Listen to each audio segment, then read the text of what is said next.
Life process chapter को हम complete NCERT से डिस्कस करने जा रहे हैं। एनसीईआरटी की हर एक लाइन को हम रीड करेंगे और समझेंगे कि एनसीईआरटी में लाइफ प्रोसेस चैप्टर के बारे में क्या कुछ दिया हुआ है।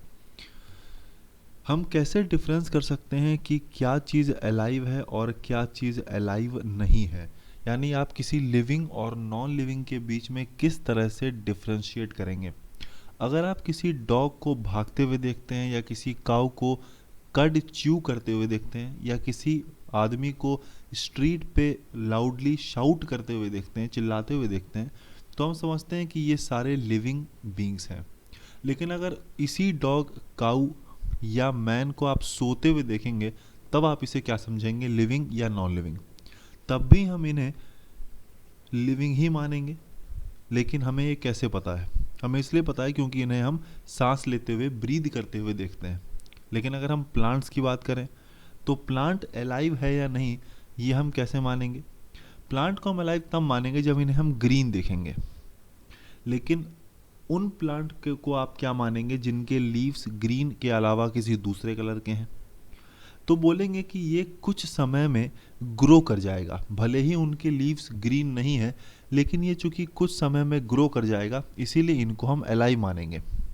इसका मतलब ये हुआ कि अगर कोई ऑर्गेनिज्म किसी भी तरह का मूवमेंट शो करता है, अगर कोई ऑर्गेनिज्म किसी भी तरह का मूवमेंट शो करता है, चाहे वो मूवमेंट ग्रोथ रिलेटेड हो या ना हो, तो उसको हम अलाइव मानते हैं।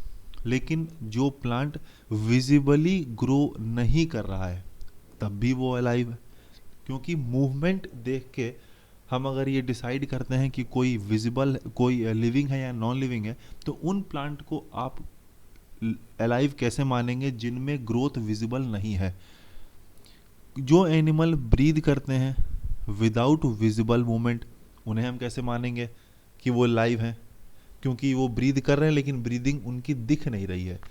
कहने का मतलब ये हुआ कि जो विजिबल मूवमेंट है, सिर्फ उनके आधार पे हम लाइफ को डिफाइन नहीं कर सकते हैं। Movement over very small scales will be invisible to the naked eye. जैसे कि मूवमेंट ऑफ मॉलिक्यूल्स, हमारे बॉडी में कई सारे मॉलिक्यूल्स हैं जो बॉडी के अंदर मूव कर रहे हैं, लेकिन वो नेकेड आई से हमें नहीं दिखता है। In this invisible molecular movement necessary for life. अब ये जो मॉलिक्यूलर मूवमेंट है, इस मॉलिक्यूलर मूवमेंट का मतलब हुआ कि हमारे बॉडी में कई तरह के एमिनो एसिड्स हैं, हमारे बॉडी में अलग अलग तरह के फैट्स पाए जाते हैं, प्रोटीन्स पाए जाते हैं, ठीक है। कई तरह के चीज़ हमारे बॉडी के अंदर हैं जो कि मूव करते हैं और लाइफ को पॉसिबल बनाते हैं। कार्बोहाइड्रेट की अगर हम बात कर लें, हमारे बॉडी में कार्बोहाइड्रेट है, वो भी सर्कुलेट हो रहा है ब्लड की हेल्प से। ब्लड में कई सारे हॉर्मोन्स पाए जाते हैं, ब्लड में अलग अलग तरह के गैसेस जैसे कि ऑक्सीजन है या CO2 है, वो मूव कर रहे हैं। तो ये कई ऐसे मॉलिक्यूल्स हैं जो हमारे बॉडी में मूव कर रहे हैं और हमारे लाइफ को सस्टेन बना रहे हैं। If we ask this question to a professional biologist, they will say yes. कहने का मतलब कि अगर मॉलिक्यूलर मूवमेंट ज़रूरी है या नहीं, अगर आप किसी बायोलॉजिस्ट से पूछेंगे तो वो कहेंगे हाँ वो ज़रूरी है, मॉलिक्यूल का मूव करना ज़रूरी है। In fact virus do not show any molecular movement in them, ठीक, क्योंकि उनमें सेल्स नहीं पाए जाते हैं। वायरस ए सेलुलर होते हैं, and that is partly why there is a controversy about whether they are truly alive और नॉट। क्योंकि उनमें सेल्स नहीं है, इसीलिए उनके अंदर इन सारे सब्सटेंसेस का मूवमेंट पॉसिबल नहीं है। इसीलिए इस बात में कंट्रोवर्सी होती है कि वायरस लिविंग है या नॉन लिविंग है। तो why are molecular movements needed for life? We have seen in the earlier classes that living organisms are well organized structures. Basically ये सेल की बात कर रहा है, यानी जितने भी लिविंग ऑर्गेनिज्म हैं उनमें टिश्यूज हो सकते हैं, टिश्यूज में सेल्स हो सकते हैं, सेल्स में स्मॉलर कंपोनेंट होते हैं, cells have smaller components in them. Because of the effect of the environment, this organised ordered nature of living structure is very likely to keep breaking down over time. If order breaks down, the organism will no longer be alive। कहने का मतलब कि हम सभी जो है वो organ system से बने हुए हैं। ऑर्गन सिस्टम्स में कई सारे ऑर्गन हैं, कई सारे ऑर्गन टिश्यूज से बने हुए हैं, टिश्यूज सेल्स से मिलकर बनी हुई है, और सेल्स के अंदर कई सारे मॉलिक्यूल्स हैं। यानी बेसिकली कोई भी लिविंग ऑर्गेनिज्म है वो सबसे छोटी यूनिट सेल का बना हुआ है। इसीलिए इन सेल्स के रिपेयर और मेंटेन करने के लिए ज़रूरी है। अगर सेल्स रिपेयर और मेंटेन नहीं होते रहेंगे तो ऑर्गेनिजम्स भी सरवाइव नहीं करेंगे, क्योंकि ऑर्गेनिजम्स बेसिकली इन्हीं सेल के बने हुए हैं, और सेल्स के अंदर कई सारे मॉलिक्यूल्स पाए जाते हैं। सेल्स के अंदर चूंकि कई सारे मॉलिक्यूल्स हैं, इसीलिए इन मॉलिक्यूल्स का मूव करना, इन मॉलिक्यूल्स के स्ट्रक्चर को बनाए रखना सर्वाइवल के लिए ज़रूरी हो जाता है। बेसिकली एक लाइन में अगर डिफाइन करें कि इन मॉलिक्यूल्स का मूवमेंट क्यों ज़रूरी है, तो वो इसलिए क्योंकि हम सभी सेल्स के बने हुए हैं, और सेल्स अलग अलग तरह के मॉलिक्यूल जैसे कि protein, fat, amino acids, carbohydrate जैसे मॉलिक्यूल से बने हुए हैं। तो अगर सेल का होना ज़रूरी है तो इन सारे मॉलिक्यूल्स का होना भी ज़रूरी है, क्योंकि सेल्स इन्हीं मॉलिक्यूल से मिलके बना हुआ है। चलिए बात करते हैं what are life processes. Life processes होते क्या है? The maintenance function of the living organism must go on even when they are not doing anything particular. अब ये जो मेंटेनेंस का फंक्शन है ये तब भी होना चाहिए जब ऑर्गेनिज्म कुछ नहीं कर रहा। Even when we are just sitting, even when we are just sitting in class, even if we are just asleep, this maintenance job has to go on. Life process which together perform this maintenance job are life process. Basically जो process इन maintenance का काम करते हैं उन्हीं को हम life processes कहते हैं, क्योंकि maintenance इन चीज़ों के जो molecules हैं उनका maintenance होना ज़रूरी है। तो जो सारे process इन molecules का maintenance करते हैं उन प्रोसेसेस को हम लाइफ प्रोसेस कहते हैं। Since these maintenance process are needed to prevent damage and breakdown, energy is needed for them. अब मेंटेनेंस कोई भी बायोलॉजिकल प्रोसेस अगर होगा, चाहे वो मेंटेनेंस का ही क्यों ना हो, तो उसके लिए एनर्जी चाहिए। ये एनर्जी आएगा कहाँ? तो this energy comes from outside the body of the organism. ये एनर्जी हमें बाहर से लेना पड़ेगा। इसका मतलब एक और ऐसी प्रोसेस चाहिए जिससे कि ट्रांसफ़र हो सके source of energy from outside the body of the organism, जिसे हम फूड कहते हैं, to the inside, a process we commonly call nutrition. चूँकि इन सारे मेंटेनेंस प्रोसेस के लिए एनर्जी चाहिए, और एनर्जी हमें बाहर से मिलता है, आउटसाइड द बॉडी, और आउटसाइड द बॉडी एनर्जी का सोर्स क्या है? तो फूड। फूड हमें एनर्जी देता है। तो हमें सबसे पहले फूड को, जो कि हमारे बॉडी के बाहर है, उस फूड को हमें हमारे बॉडी के अंदर डालना होगा, जिस प्रोसेस को हम न्यूट्रिशन कहते हैं। न्यूट्रिशन वो प्रोसेस है जिसमें फूड का इंटेक किया जाता है, और चूंकि फूड सोर्स ऑफ एनर्जी है इसीलिए उस फूड से फिर एनर्जी को डिराइव कर लिया जाता है। If the body size of the organism is to grow, additional raw material will also be needed from outside. अगर ग्रो करना है, क्योंकि ये जो न्यूट्रिशन हमने लिया, ये जो फूड हमने बाहर से लिया, ये तो एनर्जी हमें दे रहा है फॉर मेंटेनेंस, लेकिन अगर हमें और एनर्जी चाहिए बॉडी के साइज को बढ़ाने के लिए, ग्रोथ करने के लिए, तो और ज़्यादा रॉ मटेरियल हमें चाहिए। जो हमारे अर्थ पर लाइफ है वो डिपेंड करता है कार्बन बेस्ड मॉलिक्यूल्स पर। Most of these food sources are also carbon based. Depend on the complexity of these carbon sources, different organism can then use different kind of nutritional processes. Basically होता क्या है कि जितने भी ये molecules हैं जो हमारे बॉडी में हैं, चाहे वो कार्बोहाइड्रेट हों, चाहे वो अमीनो एसिड्स हों, चाहे फैट हों, ये सभी बेसिकली ऑर्गेनिक कंपाउंड्स हैं। और ऑर्गेनिक कंपाउंड वो कंपाउंड होते हैं जो कि कार्बन और हाइड्रोजन से मिलकर बने होते हैं। इसका मतलब अगर हमें मॉलिक्यूल्स का प्रोडक्शन करना है, मॉलिक्यूल्स का मेंटेनेंस करना है, तो हमें ऐसे ही फूड के सोर्सेज को लेना पड़ेगा जो हमें कार्बन दे सके, क्योंकि ये जो सारे मॉलिक्यूल्स हैं वो बेसिकली कार्बन के बने हुए हैं। तो अलग अलग तरह के सोर्सेज हो सकते हैं डिपेंडिंग कि कौन सा कार्बन हमें दे रहे हैं। The outside source of energy could be quite varied, जो चूंकि जो बाहर का सोर्स ऑफ एनर्जी है वो अलग अलग भी हो सकता है, since the environment is not under the control of individual organism. Outside environment जहां से सोर्स ऑफ एनर्जी मिल रहा है वो किसी इंडिविजुअल ऑर्गेनिज्म के कंट्रोल में नहीं है, इसीलिए सोर्स ऑफ एनर्जी अलग अलग हो सकता है।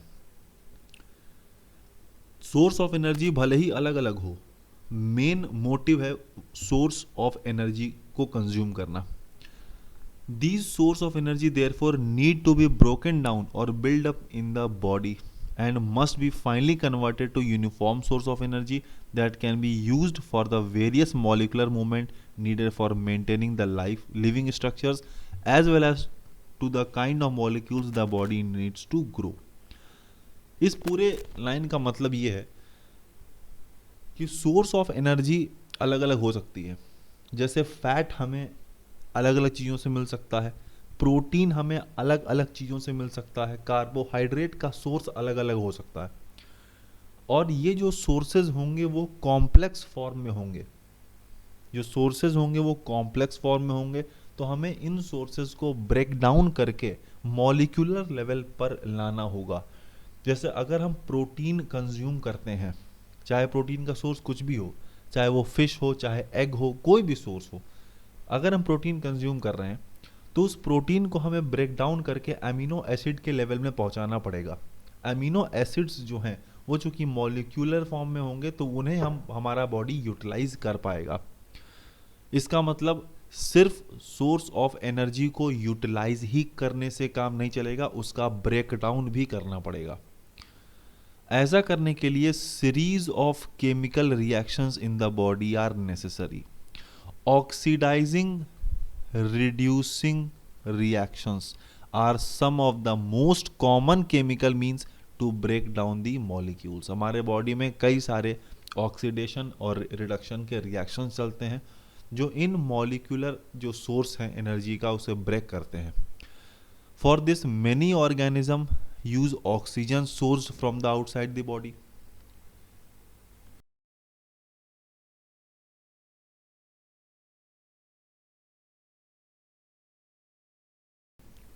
कई सारे ऑक्सीडेशन और रिडक्शन के प्रोसेस रिएक्शंस हमारे बॉडी में हो रहे हैं। अब ऑक्सीडेशन रिएक्शन करने के लिए हमें ऑक्सीजन की ज़रूरत पड़ती है, तो जो ऑर्गेनिज्म है वो सोर्स ऑफ एनर्जी के साथ साथ ऑक्सीजन भी लेता है ताकि जो भी फूड वो कंज्यूम कर रहा है उसका ब्रेक डाउन कर सकें। The process of acquiring oxygen from outside the body and to use it in the process of breakdown of food sources for cellular need is respiration। Respiration में हम और कुछ नहीं करते हैं, जो भी हमने एनर्जी का सोर्स कंज्यूम किया यानी जो भी हमने फूड कंज्यूम किया, यहाँ पर सोर्स ऑफ एनर्जी का मतलब फूड है, तो जो भी हमने फूड कंज्यूम किया है इस फूड के ब्रेकडाउन के लिए हमें ऑक्सीजन चाहिए। यानी फूड का ब्रेकडाउन ऑक्सीजन के प्रेजेंस में ये और कुछ नहीं, ये रेस्पिरेशन है। रेस्पिरेशन वो प्रोसेस होता है जिसमें हम फूड का ब्रेकडाउन करते हैं in the presence of oxygen. अगर सिंगल सेल्ड ऑर्गेनिजम्स की केस की बात करें तो कोई स्पेसिफिक ऑर्गन वहां पर है नहीं फूड लेने के लिए, ना ही एक्सचेंज ऑफ गैस करने के लिए है, ना ही रिमूवल ऑफ वेस्ट करने के लिए, क्योंकि जो entire surface of the organism है वो डायरेक्टली इन्वायरमेंट के कांटेक्ट में है, क्योंकि पूरे बॉडी में एक ही सेल है और वो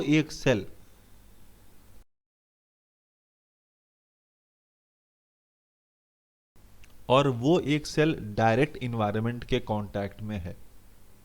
तो एक सेल है और एक ही सेल इन्वायरमेंट के कांटेक्ट में है, तो वहां पर गैसेस का एक्सचेंज करना या वेस्ट का रिमूव करना या इंजेक्शन करना यानी कि सोर्स ऑफ फूड जो एनर्जी है फूड उसे कंज्यूम करना उतना टफ काम नहीं है, क्योंकि एक ही सेल है वो काम कर लेगा।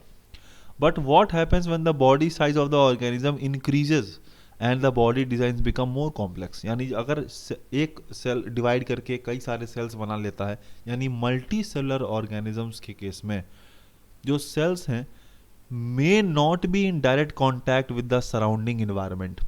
एक सेल है तो वो तो डायरेक्टली इन्वायरमेंट के कांटेक्ट में रह लेगा, लेकिन अगर मल्टी सेलुलर ऑर्गेनिज्म है तो सारे सेल्स कांटेक्ट में नहीं रह पाएंगे इन्वायरमेंट के।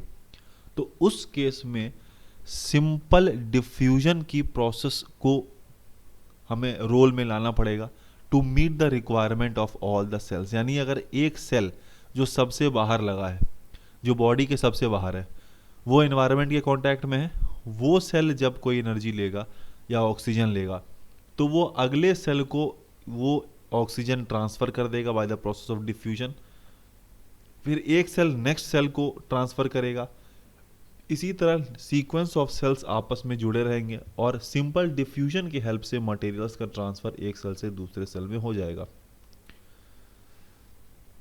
We are familiar with the idea of specialized tissues and with their organization in the body of the organism। हम जानते हैं कि कोई भी ऑर्गेनिज्म सेल्स का बना होता है। सेल्स आपस में मिलके टिश्यूज़ का फॉर्मेशन कर लेती हैं। टिश्यूज़ से ऑर्गन बनता है, ऑर्गन से ऑर्गन सिस्टम का फॉर्मेशन होता है और कई सारे ऑर्गन सिस्टम आपस में मिलके ऑर्गेनिज्म का फॉर्मेशन कर देते हैं। It is therefore not surprising that the uptake of food and of oxygen will also be the function of specialized tissues। अब अगर किसी ऑर्गेनिज्म की हम बात करें जिसमें अलग अलग तरह के टिश्यूज़ पाए जाते हैं, तो अलग अलग टिश्यूज़ अलग अलग फंक्शन करते हैं। तो फूड का कंज्यूम करना या ऑक्सीजन का इंटेक करना, इसके लिए अलग अलग टिश्यूज़ होंगे, स्पेशलाइज्ड टिश्यूज़ होंगे। कुछ स्पेशलाइज्ड टिश्यूज़ फूड का इंजेक्शन करेंगे, फूड खाएंगे। कुछ टिश्यूज़ हैं जो ऑक्सीजन के अपटेक में हेल्प करेंगे।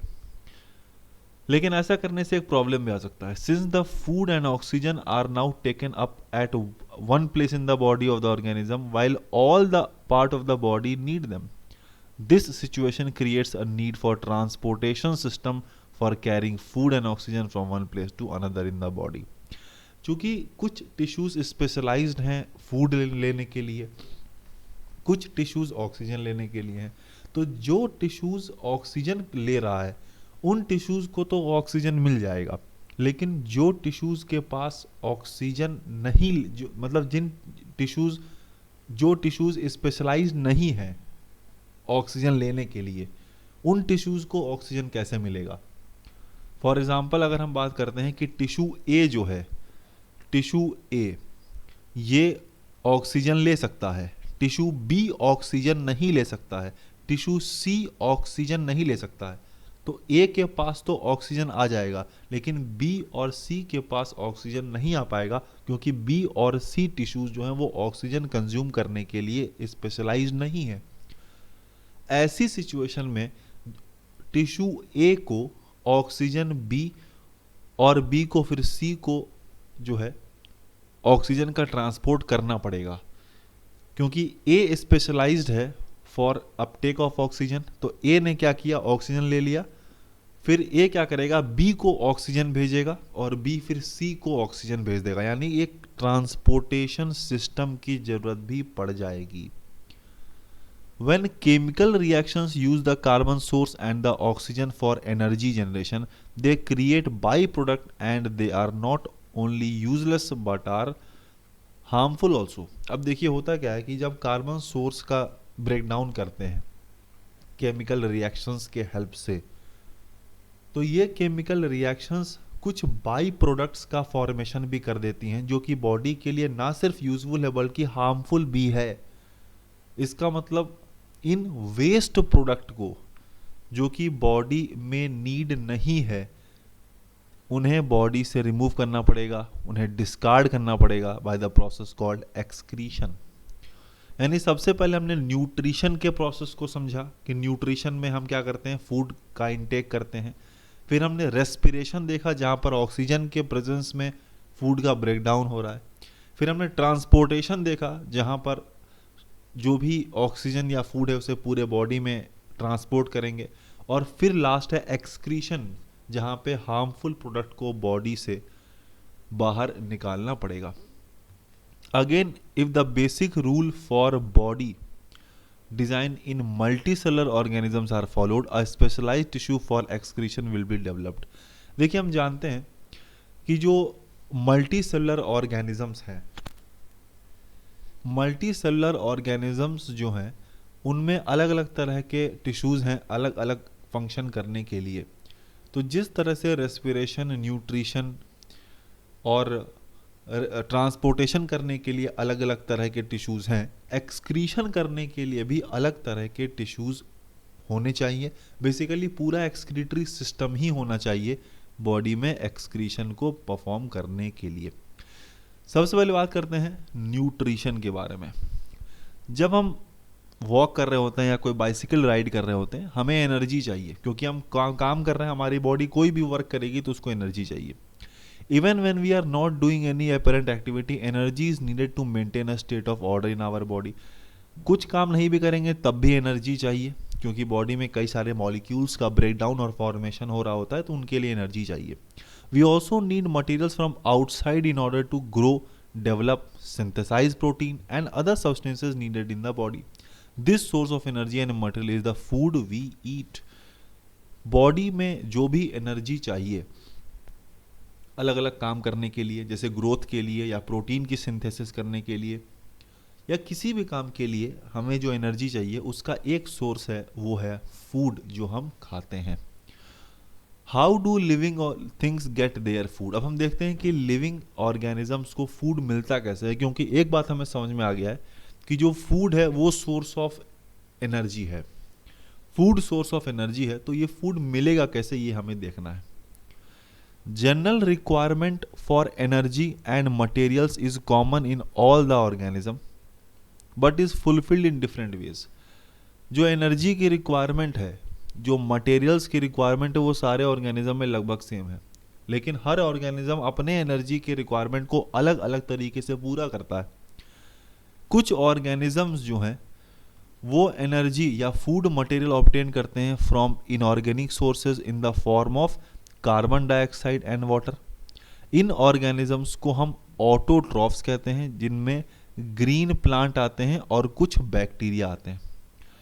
दूसरे ऑर्गेनिजम्स जो हैं वो कॉम्प्लेक्स सब्सटेंसेस को यूज़ करते हैं, वो इन कॉम्प्लेक्स सब्सटेंसेस को ब्रेक डाउन कर लेते हैं इनटू सिंपलर सब्सटेंसेस और फिर वो एनर्जी को यूज़ करते हैं। They can be used for the upkeep and growth of the body. इस ब्रेकडाउन से जो कॉम्प्लेक्स सब्सटेंसेस का सिंपल सब्सटेंसेस में ब्रेकडाउन हो रहा है, इससे एनर्जी निकलता है, उसी एनर्जी को ग्रोथ के लिए यूज़ कर लिया जाता है। ऑर्गेनिजम्स बायो कैटलिस्ट का यूज़ करते हैं, जिन्हें हम एंजाइम्स कहते हैं, यानी कॉम्प्लेक्स सब्सटेंसेस को सिंपल सब्सटेंसेस में कन्वर्ट करने के लिए कुछ एंजाइम्स का यूज़ किया जाता है, कुछ बायो कैटलिस्ट का यूज़ किया जाता है। जो हेट्रोट्रॉफ हैं उनका सर्वाइवल डायरेक्टली या इनडायरेक्टली डिपेंड होता है ऑटोट्रॉफ्स के ऊपर। हेट्रोट्रॉफिक ऑर्गेनिज्म में एनिमल्स और फंजाई आते हैं। डायरेक्टली और इनडायरेक्टली का मतलब ये है कि हो सकता है एक हेट्रोट्रॉफिक ऑर्गेनिज्म किसी दूसरे हेट्रोट्रॉफिक ऑर्गेनिज्म को खाए और वो हेट्रोट्रॉफिक ऑर्गेनिज्म किसी ऑटोट्रॉफ को खाए, तो ये इनडायरेक्ट डिपेंडेंसी है। अगर कोई हेट्रोट्रॉफ डायरेक्टली ऑटोट्रॉफ को खा ले रहा है तो ये डायरेक्ट डिपेंडेंसी है। तो डायरेक्ट या इनडायरेक्ट किसी भी तरीके से हेट्रोट्रॉफ ऑटोट्रॉफ्स पे डिपेंडेंट रहते हैं। बात करते हैं ऑटोट्रॉफिक न्यूट्रिशन के बारे में। Carbon and energy requirements of the autotrophic organisms are fulfilled by photosynthesis. It is the process by which autotrophs take in substances from the outside and convert them into stored form of energy. Basically, photosynthesis में carbon dioxide और water लिया जाता है और उसे हम उसके बाद फोटोसिंथेसिस में इन कार्बन डाइऑक्साइड और वाटर से ग्लूकोज का फॉर्मेशन कर लिया जाता है और ग्लूकोज को स्टार्च के फॉर्म में प्लांट में स्टोर कर लिया जाता है। जो मटेरियल बाहर से लिया जा रहा है वो बेसिकली कार्बन डाइऑक्साइड है और वाटर है, जैसा कि मैंने आपको बताया, और उसको कन्वर्ट कर लेते हैं into carbohydrate in the presence of light and chlorophyll. Basically देखिए यहाँ पर चार चीज़ें हमें ध्यान में रखनी है कि जो ऑटोट्रॉफिक ऑर्गेनिजम्स हैं या बेसिकली ऑटोट्रॉफ्स हैं, वो कार्बन डाइऑक्साइड और वाटर लेते हैं और इन कार्बन डाइऑक्साइड एंड वाटर को सनलाइट के प्रेजेंस में और क्लोरोफिल के प्रेजेंस में ये कन्वर्ट कर लेते हैं कार्बोहाइड्रेट में, जो कि बेसिकली ग्लूकोज होता है, C6H12O6। ठीक है, C6H12O6 ये ग्लूकोज का फॉर्मूला है। तो जो फोटोसिंथेसिस में कार्बोहाइड्रेट बन रहा है वो बेसिकली ग्लूकोज होता है, और यही ग्लूकोज या यही कार्बोहाइड्रेट जो है वो सोर्स ऑफ एनर्जी है, वही बेसिकली एनर्जी प्रोवाइड करता है प्लांट को। Carbohydrates are utilised for providing energy to the plant. ठीक है, carbohydrate which are not used immediately are stored in the form of starch which serve as the internal energy reserve to be used as when required by the plant। देखिए, photosynthesis जब होता है तो glucose का formation होता है। Glucose का जो फॉर्मेशन हो रहा है, यही ग्लूकोज सोर्स ऑफ एनर्जी की तरह काम आता है। यही ग्लूकोज सोर्स ऑफ एनर्जी की तरह काम आता है। जितने ग्लूकोज की ज़रूरत होती है प्लांट उतना ग्लूकोज कंज्यूम कर लेता है। जितने ग्लूकोज का नीड है प्लांट उतना ग्लूकोज कंज्यूम कर लेता है, और उसके बाद जो ग्लूकोज बच जाता है, यानी जिस ग्लूकोज का यूज़ नहीं हो पाता है, उन ग्लूकोज को स्टार्च के फॉर्म में कन्वर्ट कर दिया जाता है, ताकि आगे चल के इन स्टार्च को वापस ग्लूकोज में कन्वर्ट करेंगे और एनर्जी लिबरेट करेंगे। यानी जो स्टार्च है वो एक तरह से एनर्जी रिजर्व की तरह एक्ट करता है। यानी इसको हम रिजर्व फॉर्म में रख लेते हैं। जो प्लांट्स होते हैं वो स्टार्च को रिजर्व फॉर्म में रख लेते हैं कि आगे कभी रिक्वायरमेंट अगर हुई तो इन स्टार्च को ग्लूकोज में कन्वर्ट कर लिया जाएगा और ग्लूकोज के ब्रेकडाउन से एनर्जी लिबरेट करवा ली जाएगी। इसी तरह का एक सिमिलर सिचुएशन हमारे में भी होता है। यानी कि जो भी हम फूड खाते हैं उस फूड से हम एनर्जी डिराइव कर लेते हैं। तो जितनी एनर्जी फूड हमें देता है वो सारा का सारा एनर्जी एक बार में यूज़ नहीं हो पाता है। जितनी एनर्जी का यूज़ है उतनी एनर्जी हम यूज़ कर लेते हैं। बाकी जो एनर्जी है वो बेसिकली ग्लाइकोजन के फॉर्म में स्टोर हो जाता है। तो ये दो बहुत ही इंपॉर्टेंट फॉर्म हैं कार्बोहाइड्रेट का, एक स्टार्च और दूसरा ग्लाइकोजन। स्टार्च जो है वो प्लांट में स्टोर हो जाता है और ग्लाइकोजन जो है वो एनिमल्स में स्टोर हो जाता है एज अ एनर्जी रिजर्व के तौर पे ये स्टोर कर लिया जाता है। यानी प्लांट में स्टार्च और एनिमल में ग्लाइकोजन एनर्जी रिजर्व की तरह काम करता है। ये बातें हम सभी को ध्यान रखनी चाहिए। अब ये एक बहुत ही इंपॉर्टेंट फॉर्मूला है, ये फोटोसिंथेसिस का फॉर्मूला है, इसे हमें बहुत ही अच्छे से याद रखना पड़ेगा। ग्लूकोज का फॉर्मूला भी हमें याद रखना पड़ेगा। फोटोसिंथेसिस के प्रोसेस में 3 स्टेप होता है। पहला स्टेप है absorption of light energy by the chlorophyll. Basically chlorophyll वो फोटोसिंथेटिक पिगमेंट होता है जो कि लाइट एनर्जी को ट्रैप करने का काम करता है। उस सेकेंड स्टेप है इस लाइट एनर्जी को हम कन्वर्ट करेंगे केमिकल एनर्जी में और वाटर मॉलिक्यूल्स को स्प्लिट कर लेंगे इनटू हाइड्रोजन एंड ऑक्सीजन। और थर्ड स्टेप है reduction of carbon dioxide to carbohydrate. इसको इस तरह से हम समझते हैं। सबसे पहले क्लोरोफिल ने लाइट एनर्जी को एब्जॉर्ब किया, उसके बाद लाइट एनर्जी केमिकल एनर्जी में कन्वर्ट हुआ और इस केमिकल एनर्जी का यूज़ करेंगे हम वाटर को स्प्लिट करने में। जब वाटर को ब्रेक किया जाएगा तो वो हमें हाइड्रोजन देगा और ऑक्सीजन देगा।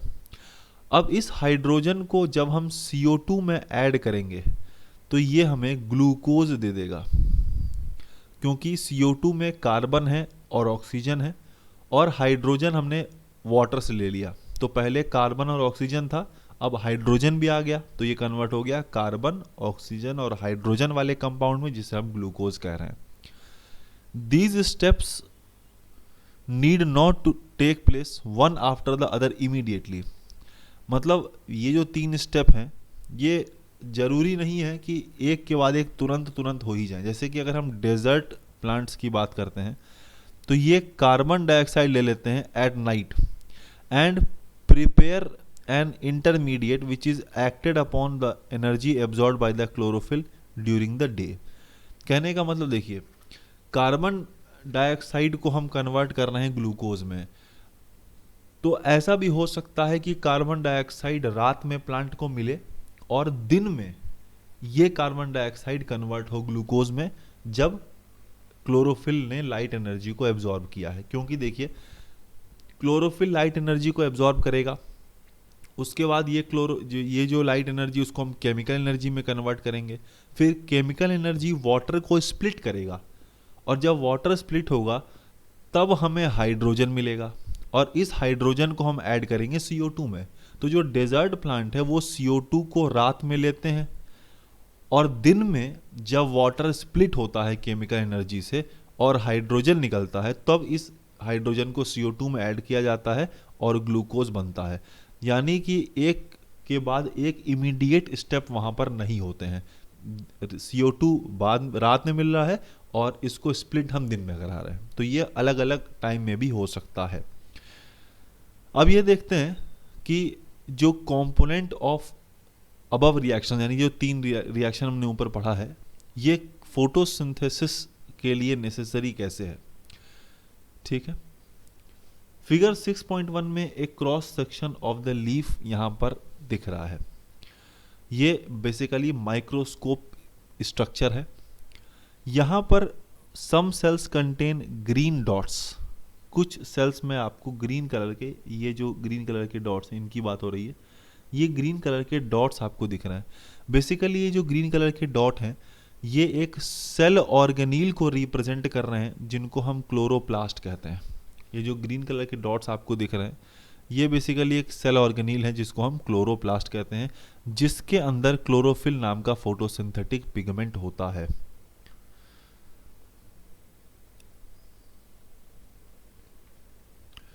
चलिए बात करते हैं कि किस तरह से कार्बन डाइऑक्साइड प्लांट को मिलता है। क्योंकि sunlight, carbon dioxide, water plant को चाहिए, तो सनलाइट तो एटमॉस्फेयर में प्रेजेंट है जिसको क्लोरोफिल ने एब्जॉर्ब कर लिया। अब हम देखते हैं कि CO2 प्लांट को कैसे मिल रहा है। Let us see how plant obtain CO2, carbon dioxide. Class 9th में हम लोगों ने स्टोमेटा के स्ट्रक्चर के बारे में पढ़ा है। बेसिकली एक टाइनी पोर्स होते हैं जो कि सरफेस ऑफ द लीव्स पे पाए जाते हैं। फिगर 6.3 में आपको यहाँ पर open and closed stomatal pore का डायग्राम दिया हुआ है। Massive movement, massive amount of gases exchange होता है इन पोर्स में। ये जो स्टोमेटा नाम के पोर्स हैं जो लीव्स में पाए जाते हैं, इनमें massive amount of gases exchange होता है for the purpose of photosynthesis. But it is important to note कि यहाँ पर जो एक्सचेंज ऑफ गैस हो रहा है ये across the surface of the stem, root and leaves भी होता है। Since large amount of water can also be lost through these stomata, the plant close these pores when it does not need carbon dioxide for photosynthesis। देखिए, जो stomata है उसमें बहुत massive amount में gases exchange होता है, बहुत ही massive amount में गैसेस एक्सचेंज हो रहा है, और ये जो गैसेस एक्सचेंज है ये स्टोमेटा करता है। लेकिन चूंकि स्टोमेटा से वाटर का लॉस भी हो सकता है, इसीलिए स्टोमेटा को हमेशा बंद करके ही रखा जाता है। स्टोमेटा को हमेशा बंद करके रखते हैं ताकि जो है ज़्यादा वाटर का लॉस ना हो सके। Opening and closing of the pour is a function of the guard cells. ये जो 2 गार्ड सेल्स आपको यहाँ दिख रहे हैं, ठीक है, ये गार्ड सेल्स हैं जो कि स्टोमेटल पोर के दोनों तरफ पाए जा रहे हैं। इन स्टोमेटल पोर को क्लोज करना और ओपन करना ये गार्ड सेल्स का ही काम होता है। जब गार्ड सेल्स में पानी भर जाता है तो ये स्वेल कर जाते हैं, फूल जाते हैं, जिससे कि स्टोमेटल पोर ओपन हो जाता है। और जब ये गार्ड सेल्स श्रिंक करेंगे तो स्टोमेटल पोर वापस से बंद हो जाते हैं। यानी स्टोमेटल पोर का ओपन होना और क्लोज होना ये गार्ड सेल्स पे डिपेंड करता है। और गार्ड सेल्स के पानी भर जाने, गार्ड सेल्स में पानी भर जाएगा तो ये स्वेल कर जाएंगे, और स्टोमेटल पोर ओपन हो जाएगा, पानी निकल जाएगा तो गार्ड सेल से श्रिंक कर जाएगा और स्टोमेटल पोर बंद हो जाएगा। देखिए अभी तक हम लोगों ने बेसिकली ये देखा कि जो ऑटोट्रॉफ्स हैं उनको एनर्जी की रिक्वायरमेंट कैसे पूरी होती है, but they also need other raw materials for building their body, क्योंकि अभी तक हम लोगों ने CO2 और H2O यानी कार्बन डाइऑक्साइड और वाटर देखा था किस तरह से as a raw material. Water photosynthesis में यूज होता है, वो सॉयल से लिया जाता है by the roots in the terrestrial plants. लेकिन और भी जो अलग अलग तरह के मटेरियल हैं जैसे कि नाइट्रोजन है, फॉस्फोरस है, आयरन है, मैग्नीशियम है, ये भी सॉइल्स से ही लिया जाता है। एक बहुत ही इंपॉर्टेंट लाइन है यहाँ पर कि nitrogen is a essential element used in the synthesis of protein and other compounds. Nitrogen का यूज प्लांट में प्रोटीन की सिंथेसिस करने के लिए होता है। This is taken up in the form of inorganic nitrate and nitrites और it is taken up as organic compounds which have been prepared by bacteria from the atmospheric nitrogen। देखिए बहुत important line है, इसी line से question MCQ form में आ सकता है कि नाइट्रोजन का क्या काम है और नाइट्रोजन किस फॉर्म में प्लांट को मिलता है। तो नाइट्रोजन का जो काम है वो प्रोटीन की सिंथेसिस कराना है और भी अलग अलग मॉलिक्यूल्स, लेकिन प्रोटीन NCERT में दिया है तो NCERT के हिसाब से आप प्रोटीन मान के चलिए कि नाइट्रोजन का जो यूज़ है वो प्रोटीन की सिंथेसिस में है। और दूसरा इसका जो अपटेक है वो इनऑर्गेनिक और ऑर्गेनिक दोनों तरीके से हो सकता है। इनऑर्गेनिक की अगर हम बात करें तो वो नाइट्राइट और नाइट्रेट इन दो फॉर्म में होता है, ठीक है। और ऑर्गेनिक कंपाउंड के जो है वो बैक्टीरियाज, बेसिकली जो बैक्टीरिया हैं एटमॉस्फेरिक नाइट्रोजन का फिक्सेशन करते हैं, ठीक है, एटमॉस्फेरिक नाइट्रोजन को फिक्स करते हैं। तो एटमॉस्फेरिक नाइट्रोजन फिक्स करने के बाद नाइट्रोजन का फॉर्म बदल जाता है, तो उस बदले हुए फॉर्म में भी प्लांट को नाइट्रोजन मिलता है। चलिए बात करते हैं हेट्रोट्रॉफिक न्यूट्रिशन के बारे में। जितने भी ऑर्गेनिज्म हैं वो इन्वायरमेंट पे डिपेंड, इन्वायरमेंट से अडेप्टेड रहते हैं, अपने इन्वायरमेंट जहाँ भी वो ऑर्गेनिज्म रहता है उससे अडेप्टेड रहता है।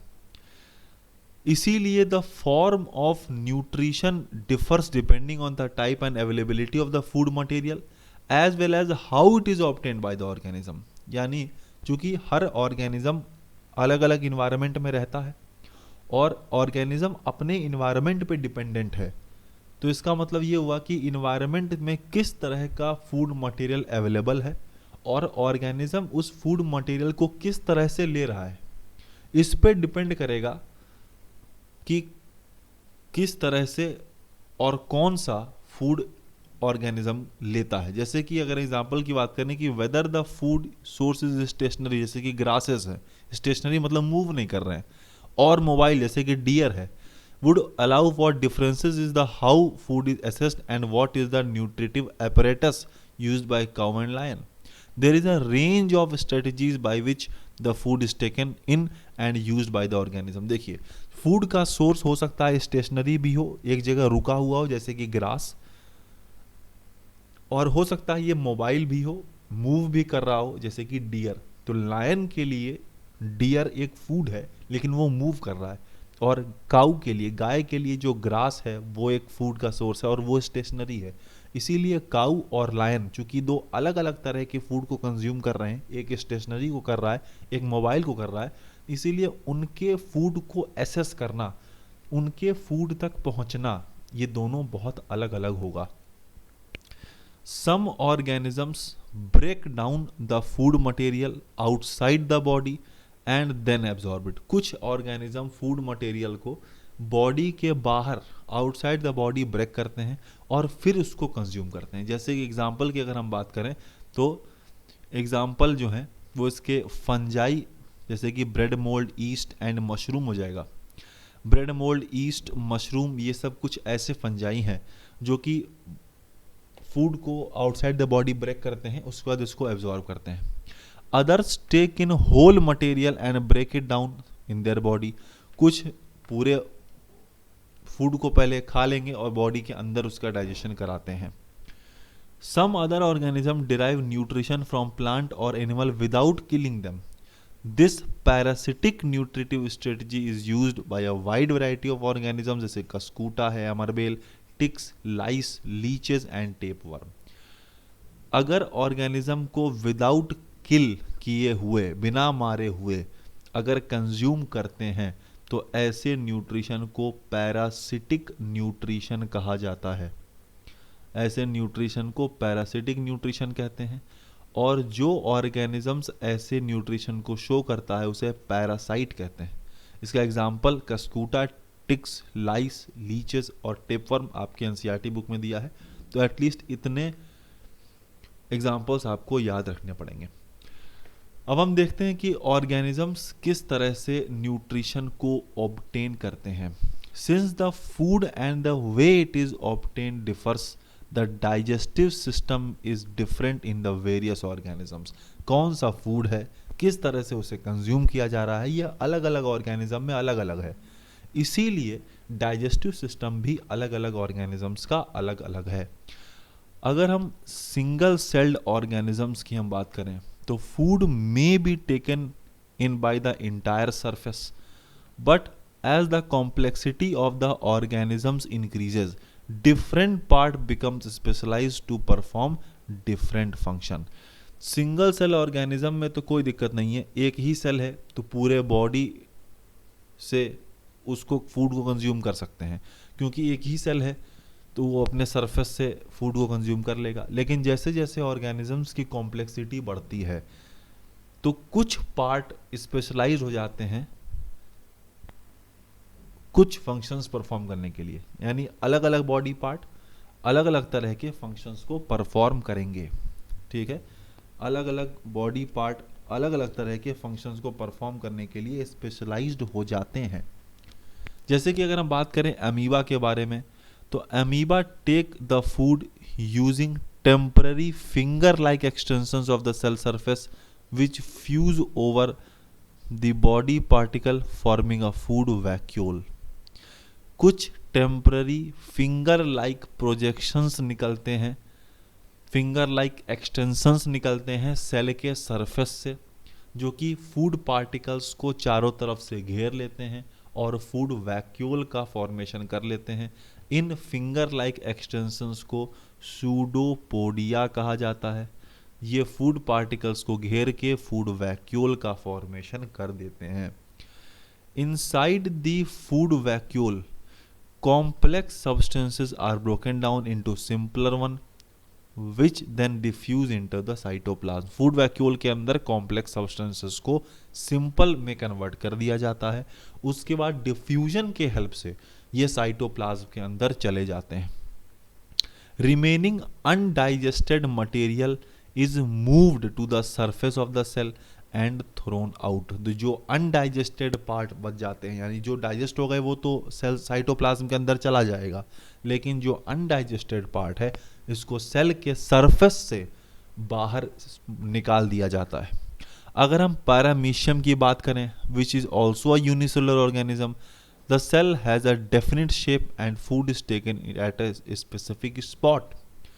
अमीबा यूनिसेलुलर ऑर्गेनिज्म है, पैरामीशियम भी एक यूनिसेलुलर ऑर्गेनिज्म है, लेकिन अमीबा का शेप डिसाइडेड नहीं है, शेप अलग अलग हो सकता है। अलग अलग शेप होने से कोई स्पेसिफिक जगह डिसाइड नहीं है कि यहीं से फूड को इनगल्फ किया जाएगा, लेकिन पैरामीशियम में चूंकि सेल का एक डेफिनेट शेप होता है, इसीलिए फूड को इनगल्फ करने के लिए भी एक स्पेसिफिक स्पॉट होता है। Food is moved to this spot by the movement of cilia which cover the entire surface of the cell. Paramecium के बॉडी के सरफेस पे बहुत सारे छोटे छोटे सीलिया पाए जाते हैं जो फूड को उस स्पॉट पे भेजते हैं जिस स्पॉट से फूड को इनगल्फ कर लेना है। बात करते हैं ह्यूमन बींग्स के न्यूट्रिशन के बारे में। जो एलिमेंट्री कैनाल है is basically a long tube extending from mouth to the anus. ये एक ट्यूब की तरह है, ये एक ट्यूब की तरह है एलिमेंट्री कैनाल, और ये एक्सटेंड करता है माउथ से लेके एनस तक, क्योंकि जाहिर सी बात है अगर ये ट्यूब है तो इसमें दो ओपनिंग होनी चाहिए। तो एंटीरियर ओपनिंग को माउथ बोला जाता है और पोस्टीरियर ओपनिंग को एनस बोला जाता है। Various regions are specialised to perform different functions. अब एलिमेंट्री कैनाल के अलग अलग जो रीजन है माउथ से लेकर एनस तक में, वो अलग अलग तरह का काम करते हैं। इन्हीं सारे प्रोसेस को हमें यहाँ पर डिस्कस करना है। We eat various type of food which have to pass through the same digestive tract। अब एलिमेंट्री कैनाल तो एक ही है, लेकिन हम फूड कई तरह के खाते हैं, तो सारे फूड को इसी एक एलिमेंट्री कैनाल से ट्रैवल करना है। Naturally the food has to be processed to generate particles which are small and the same texture. जो फूड हम खा रहे हैं उनको बेसिकली प्रोसेस करके स्मॉल और एक ही टेक्सचर वाले फूड पार्टिकल्स में कन्वर्ट करना पड़ता है। This is achieved by the crushing of food with our teeth. ठीक है, अब देखिए टीथ जो होता है ये बक्कल कैविटी में पाया जाता है। यहां पर आप देख रहे हैं डायग्राम में माउथ के ब्रैकेट में बक्कल कैविटी यहां पर लिखा है। तो बेसिकली बक्कल कैविटी की ओपनिंग को हम माउथ कहते हैं। बक्कल कैविटी की जो ओपनिंग है उसे माउथ कहा जाता है। बक्कल कैविटी में एक स्ट्रक्चर पाया जाता है जिसे हम टीथ कहते हैं। ठीक है, बक्कल कैविटी में एक स्ट्रक्चर है जिसे हम टीथ कह रहे हैं। टीथ काम करता है च्यूइंग का, फूड को चबाना उसे च्यूइंग कहा जाता है, या हम कह सकते हैं च्यू करना, या हम कह सकते हैं इसे मैकेनिकल डाइजेशन करता है। च्यूइंग के लिए एक टर्म और यूज करते हैं, मैकेनिकल डाइजेशन, या एक टर्म हम और यूज कर सकते हैं, इसे हम कह सकते हैं फिजिकल डाइजेशन। ये फिजिकल डाइजेशन करने का काम करता है, फिजिकल डाइजेशन। तो टीथ का काम होता है फूड को च्यू करना, उसका मैकेनिकल डाइजेशन करना या उसका फिजिकल डाइजेशन करना, जिससे कि फूड का लार्जर फूड पार्टिकल्स कई सारे छोटे छोटे स्मॉलर फूड पार्टिकल्स में कन्वर्ट हो जाते हैं। Since the lining of the canal is soft, the food is also wetted to make it passage smooth।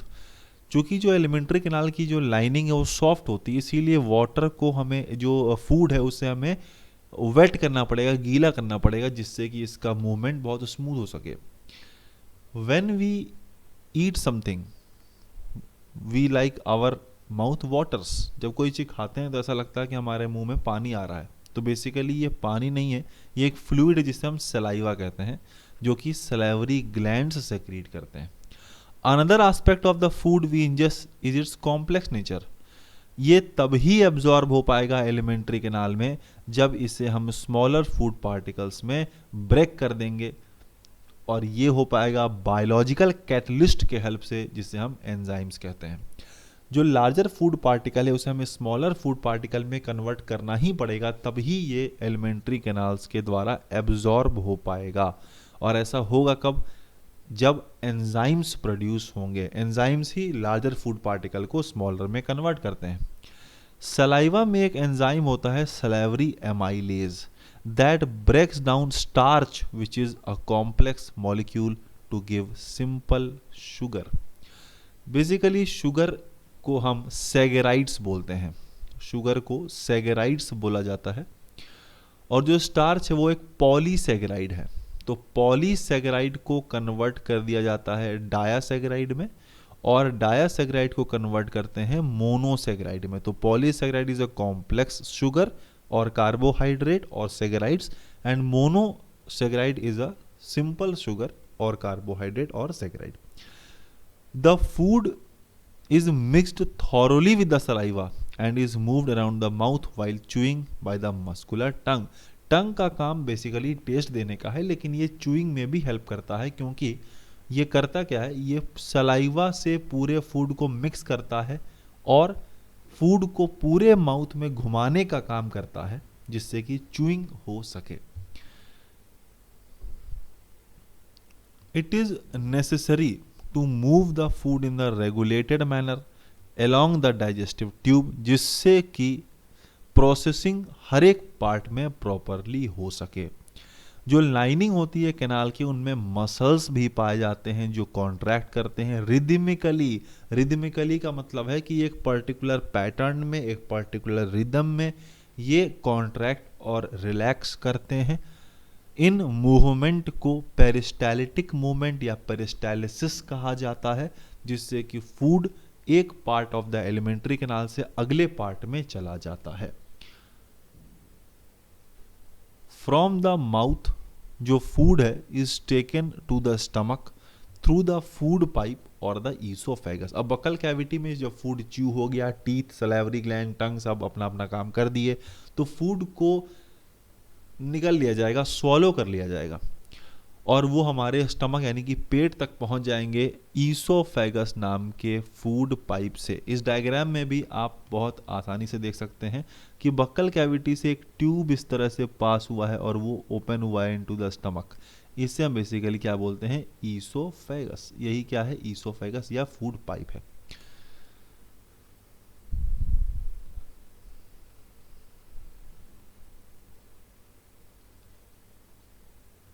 Stomach एक लार्ज ऑर्गन है जो कि एक्सपैंड कर जाता है जब इसमें फूड आता है। वैसे स्टमक का शेप जे शेप का होता है, इस डायग्राम में भी आप देख सकते हैं स्टमक का शेप जे शेप का होता है, लेटर जे, अल्फ़ाबेट जे शेप का।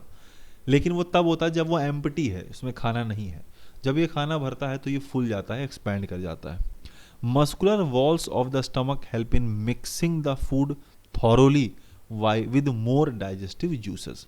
जो डाइजेशन होता है स्टमक में वो गैस्ट्रिक ग्लैंड के हेल्प से होता है, और ये gastric gland walls of the stomach में पाए जाते हैं।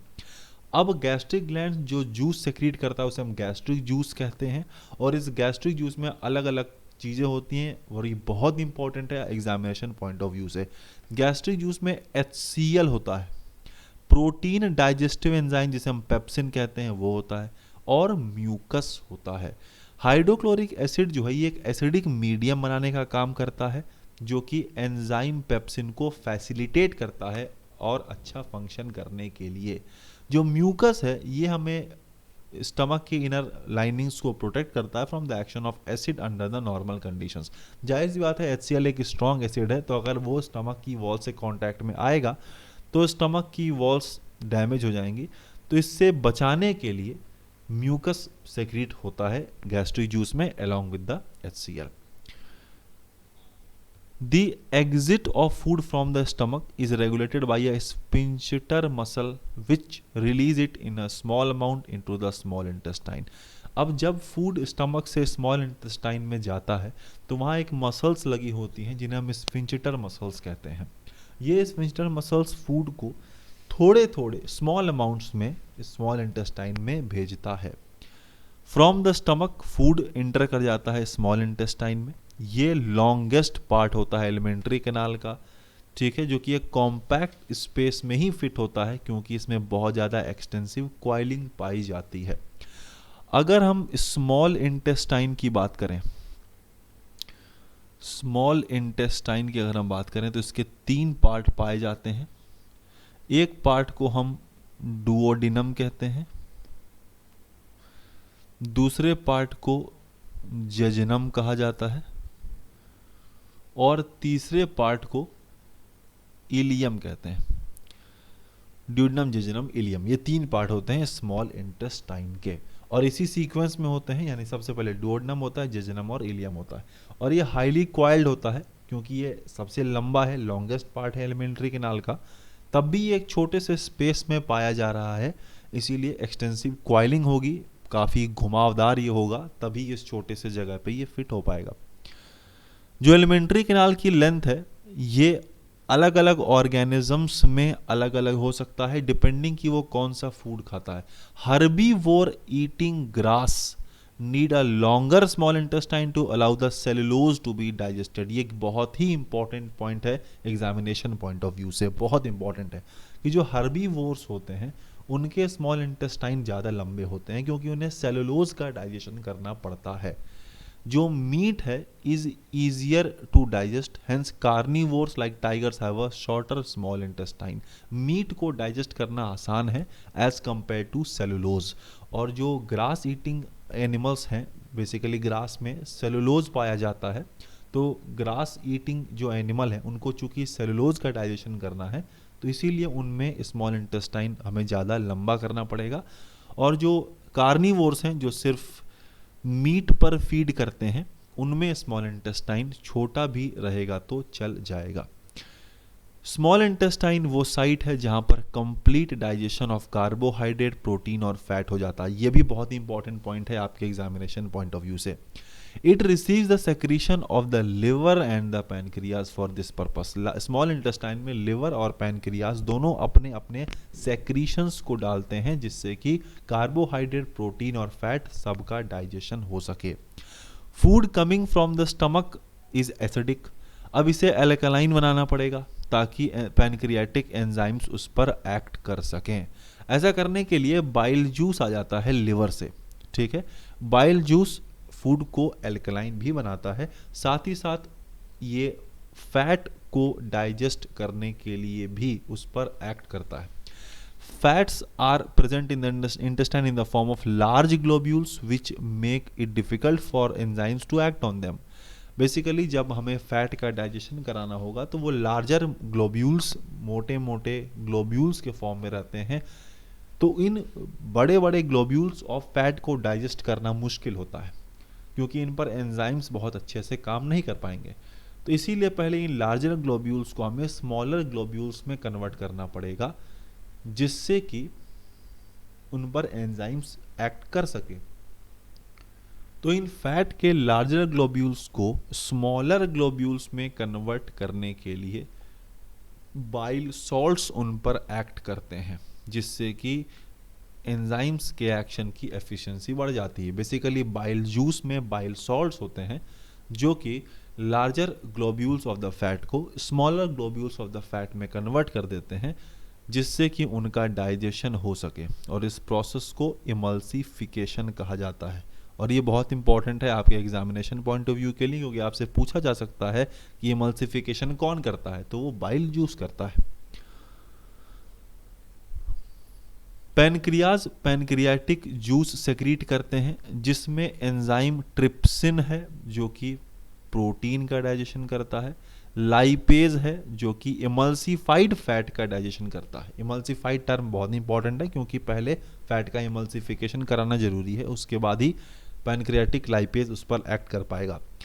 जो स्मॉल इंटेस्टाइन के वॉल्स हैं उनमें भी ग्लैंड होते हैं जो कि इंटेस्टाइनल जूस सेक्रीट करते हैं। इन ग्लैंड्स को बेसिकली इंटेस्टाइनल ग्लैंड्स कहा जाता है जो कि इंटेस्टाइनल जूस सेक्रीट करते हैं। Enzymes present in it finally convert the proteins to amino acids, complex carbohydrate to glucose and fat into fatty acids and glycerol. ये बहुत इंपॉर्टेंट पॉइंट है। प्रोटीन डाइजेस्ट होके अमीनो एसिड्स में convert होता है, carbohydrate digest होके glucose में convert होता है और फैट डाइजेस्ट होके फैटी एसिड और ग्लिसरॉल में कन्वर्ट हो जाता है। ये जो डाइजेस्टेड फूड है ये वॉल्स ऑफ द इंटेस्टाइन में एब्जॉर्ब हो जाता है। जो इनर लाइनिंग है स्मॉल इंटेस्टाइन की उनमें बहुत सारे फिंगर लाइक प्रोजेक्शंस होते हैं जिन्हें विलाई कहते हैं जो कि surface area of the absorption बढ़ा देता है। स्मॉल इंटेस्टाइन में डाइजेस्टेड फूड का एब्जॉर्प्शन होता है और एब्जॉर्प्शन को बढ़ाने के लिए, एब्जॉर्प्शन के लिए सरफेस एरिया को बढ़ाने के लिए फिंगर लाइक प्रोजेक्शंस पाए जाते हैं, ठीक है, जिन्हें हम विलाई कहते हैं। Villi are richly supplied with the blood vessels which take the absorbed food to each and every cells of the body, जहाँ पर इनको यूज़ कर लेते हैं एनर्जी ऑब्टेन करने के लिए, नए टिश्यूज़ बनाने के लिए, और अगर कोई टिश्यूज़ डैमेज हो गए हैं तो उनको रिपेयर करने के लिए। अब कई ऐसे फूड हैं जो अनएब्जॉर्ब भी होंगे भाई, जो एब्जॉर्ब हो सकते हैं उनको तो villi of the small intestine में एब्जॉर्ब करवा लिया गया, लेकिन कुछ फूड ऐसे भी हैं जो एब्जॉर्ब नहीं हो पाते हैं। इनको लार्ज इंटेस्टाइन में भेज दिया जाता है जहां पर उनके वॉल्स इनसे वाटर एब्जॉर्ब कर लेते हैं। बाकी जो मटेरियल है उसे रिमूव कर दिया जाता है बॉडी वाया एनस, और ये जो exit of the waste material है उसे एनल स्फिंक्टर रेगुलेट करता है। ये भी एक इंपॉर्टेंट पॉइंट है। यानी जिन फूड का एब्जॉर्प्शन हो सकता है उन फूड का एब्जॉर्प्शन करवा लिया गया स्मॉल इंटेस्टाइन में। जिन फूड का एब्जॉर्प्शन नहीं हो पाता है उन्हें हम बॉडी के बाहर निकाल देते हैं बाय द एनस, और इसके लिए एनल स्फिंक्टर काम करता है। डेंटल कैरीज के बारे में थोड़ा सा पढ़ लेते हैं। बेसिकली डेंटल कैरीज को टूथ डीके भी कहा जाता है। ये basically gradual softening of the enamel and dentin होता है। हमारे दांतों पे, हमारे टीथ के सबसे ऊपर इनेमल पाया जाता है, जो वाइट कोटिंग होती है हमारे टूथ की, वो इनेमल की है, और उसके नीचे डेंटिन पाया जाता है। तो सबसे पहले ये जो इनेमल और डेंटिन है उनकी सॉफ्टनिंग शुरू हो जाती है, क्योंकि इनेमल और डेंटिन बहुत हार्ड सब्सटेंस है। हमारे जो टूथ हैं बहुत ज़्यादा हार्ड हैं, क्योंकि इनमें इनेमल और डेंटिन पाया जाता है। तो सब जब केरीज लगने का टाइम आता है, जब दांत में कहते हैं ना कीड़ा लग गया, तो जब टूथ डीके होने का टाइम आता है, केरीज होने का समय आता है, तो इन इनेमल और डेंटिन को जो हार्ड होते हैं उनको पहले सॉफ्टन कर दिया जाता है। इसके बाद बैक्टीरियाज जो हैं वो वहाँ पर जमा हो जाते हैं। बैक्टीरिया शुगर्स पर एक्ट करते हैं और एसिड प्रोड्यूस करते हैं, जो फर्दर और इनेमल को डीमिनरलाइज करता है, क्योंकि इनेमल अलग अलग तरह के मिनरल से बना होता है। Masses of bacterial cells together with the food particle stick to the teeth to form dental plaque. Saliva जो है इन टूथ सरफेस पे नहीं पहुंच पाता, इसीलिए एसिड्स को न्यूट्रलाइज नहीं कर पाता। ठीक है। Brushing the teeth after every eating, है ना, remove the plaque before the bacteria produce acids. अगर इनको अनट्रीटेड छोड़ दिया जाए तो जो माइक्रो ऑर्गेनिजम्स है वो पल्प में, पल्प बेसिकली वो नर्व्स होते हैं जो हमारे दांतों में पाए जाते हैं, तो पल्प में माइक्रो ऑर्गेनिजम्स पहुंच जाते हैं जब इन्फ्लामेशन और इन्फेक्शन कॉज करते हैं और बेसिकली पेन कॉज करते हैं।